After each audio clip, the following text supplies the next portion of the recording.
You know, in 1947, Congress limited the president to only 2 terms, 8 years. That's because they said too much power for too long is a threat to our freedom. I happen to agree with them 100%, but, well, don't you think the same thing should hold true for Congress and the Senate? I mean, these guys have unlimited terms right now, and some of these guys have been in there for a very, very long time. Just look at these dinosaurs. Senator Patrick Leahy from Vermont, he's been in office for 40 years. Wow. Barbara Mikulski, she's been there for 38 years. Chuck Schumer, 34 years in office. Chuck Grassley, 34 years. Hatch has been there for 38 years. Mitch McConnell, 30 years in Kentucky. Harry Reid, one of the most corrupt senators of all time, he's been there for 32 years. Skip a couple of these guys, go to John McCain, another very corrupt politician, every bit as corrupt as Harry Reid. He's been there in Arizona for 32 years. Richard Durbin, 32 years, and Senator Pat Roberts of Kansas, 79 years old, 34 years in office. No person should hold power over a nation this long. And right now, there are 227 career politicians in Congress with, by the way, an average approval rating of anywhere from a dismal 9% to 16% approval rating of Congress. Can you believe that? Yet somehow, magically, they keep getting reelected again and again. And that's because they are bought and paid for. They are controlled by the big corporations that put them into power to begin with. And these same corporations are keeping them in power. And how's this for a conflict of interest? 87 members of Congress are being lobbied by members of their own family. I mean, it's basically turned into the modern-day mafia. They don't represent you. They represent their corporate controllers and the military-industrial complex. For example, the Air Force is developing the next stealth bomber, and the top defense contractors, Boeing, Northrop, Lockheed Martin, they are competing for a $55 billion contract, and 29 members of Congress own stock in those companies. That's how the game is played, ladies and gentlemen.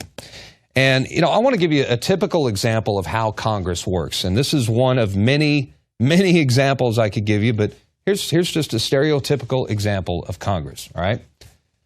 93% of Americans, the overwhelming majority, they want the country of origin labels put on our meat products. That's all meat sold in the United States.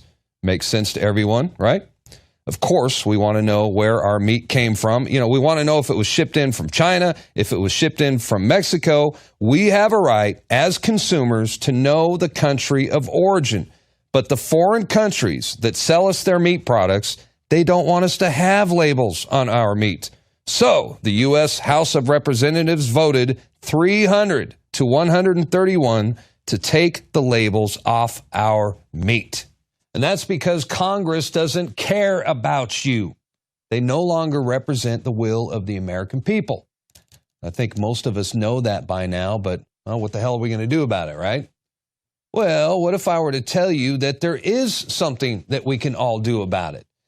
And it might even be a lot easier than you think, because come to find out, the American people in the states, we have the authority to supersede Congress. We're going to tell you all about it. And like I said, it might be easier than you think. And we have Victoria Steele on the line with us right now. She is the Assistant National Director for Term Limits for U.S. Congress. I like the sound of that. Victoria, let me get this straight.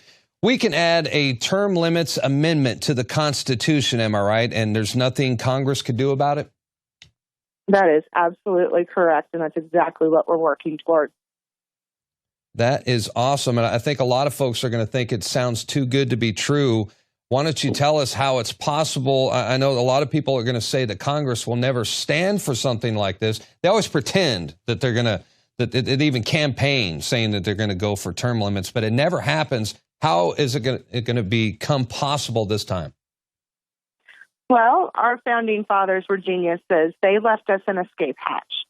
in Article 5 of the U.S. Constitution, which details how the Constitution itself can be amended, there are actually two ways that the Constitution can be amended. The first one, everybody knows, goes through Congress, 2/3 of the House, 2/3 of the Senate, ratified by the state. The second option, and this is what we're doing, is starting with the state. 2/3 of the states can call for a convention to amend the Constitution for the same subject. Now, this is where the catch is. It has to be for the same subject. Once those 2/3 states, which in our case nowadays is 34 states, make that call, then all 50 states send one representative each, a delegate, to meet together to come up with proposed amendments. Now, those amendments still have to be ratified by 3/4 of the states, which is 38 states. Congress gets no say in this. That's the beauty of it. We can limit them, and they can do nothing about it. Well, and you're obviously doing something right, because already they're starting to panic over this, because I noticed the lobbyists and the big corporations, they're totally opposed to this. And they're coming out of the woodwork saying, no, that this is not a good idea. So that's a good start. That means we're doing something right.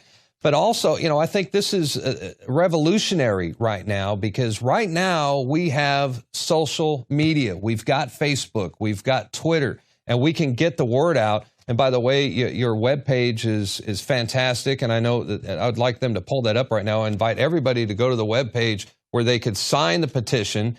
And also, your Facebook page is very informative as well, and I think that's reaching a lot of people. Do you think that the time is now where we're actually at an advantage because of social media and networking? Oh, absolutely. We actually started on Facebook, and once we got a solid base on Facebook, I think we were at about 50,000 followers, is when we branched out and we're like, okay, we need to reach more people. So we built our website. We set up on Twitter. We're on Instagram. We're on Pinterest. We're working on a Tumblr account right now. We are hitting every social media. And I'm also working on Google Plus, trying to build up Google Plus as well. Social media is the backbone of what we're using to reach people, because national media, they're ignoring us right now. They don't want to touch us. Well, I was going to say, first they ignore you, but pretty much you watch. It's not going to be too much longer where they're going to come out against this as well. So first there's the lobbyists, the big corporations. Next, naturally, is the mainstream news media who's going to oppose this as well. How else can we get involved? And I know signing the petition is a big step, but what else could we do to get involved in this? What we need right now, we need people out in the community with the hard copy of our petition. Our electronic petition is fantastic. It has helped us reach people we wouldn't have otherwise been able to reach.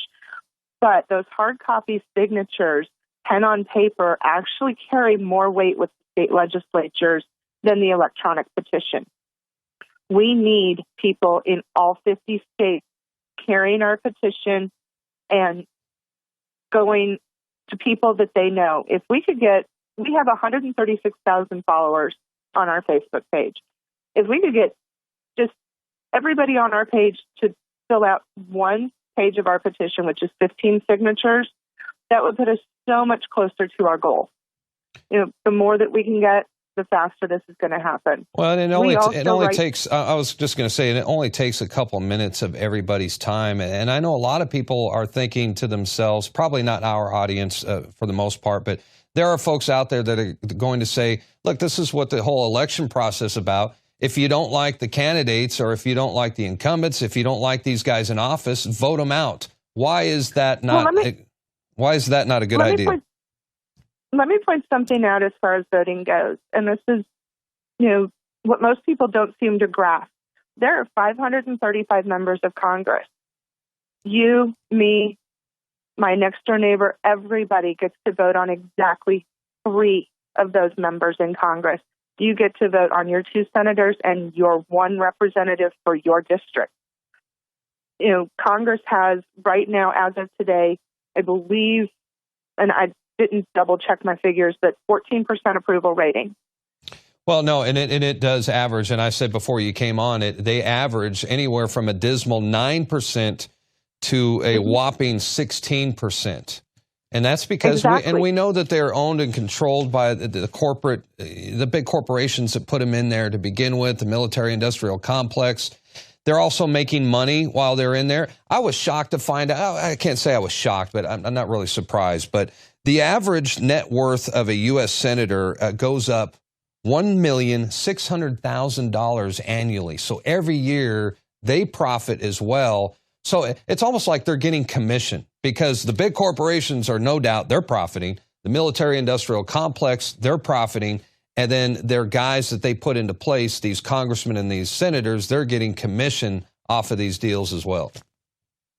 Well, absolutely. And that's a figure that we've actually put out there time and again.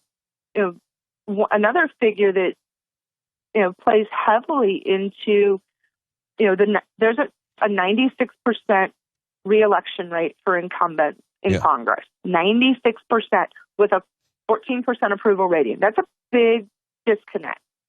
The reason why is you have lobbyists are pouring $3.2 billion a year into congressional campaign funds into their pockets. So when you get to election time, the incumbent has all of this media coverage.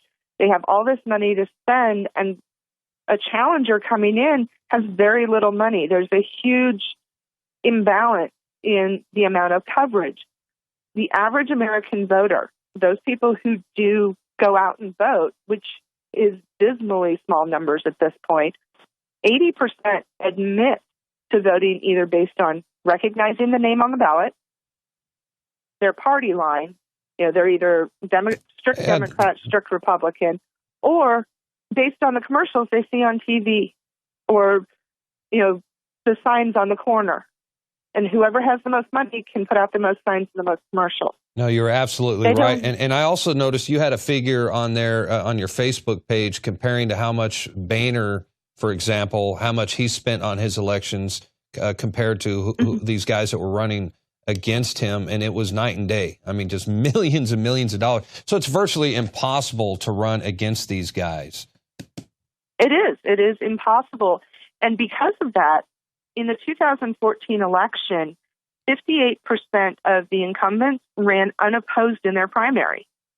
58% didn't even have to fight against anybody in the primary. Wow. And then you get to the general election, and you have a voter who has, somebody that they may not particularly care for, or somebody of the other party.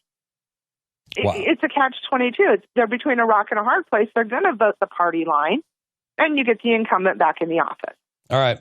Real quick, because we're almost out of time, I want to ask you about this. In May 1995, the U.S. Supreme Court ruled that states cannot impose term limits. How do we get around that? Supreme Court ruled that individual states could not limit their representatives separate from other representatives in the federal government. What we are doing is we are making it constitutional. We are adding an amendment to the Constitution that says all of Congress is limited. So it is even across the board. It's not the states doing it to their own individual representatives. This will be a constitutional amendment, just like the 22nd Amendment that was passed in the 1950s that limited presidential terms. Well, fantastic. I love the sound of it, Victoria, and it's good to have you on our side. We got your back. And come on, folks, just a couple of minutes of your time, sign the petition, and let's kick out 227 career politicians out of Congress. Together, we can do it. Thank you for joining us, Victoria. Thank you, sir. All right. That's right, folks. Congress is not going to limit themselves, so it is up to us. And, if I had $1 for every time a politician used term limits as a campaign promise and then turned around and changed his mind, well, I'd be rich as a member of Congress.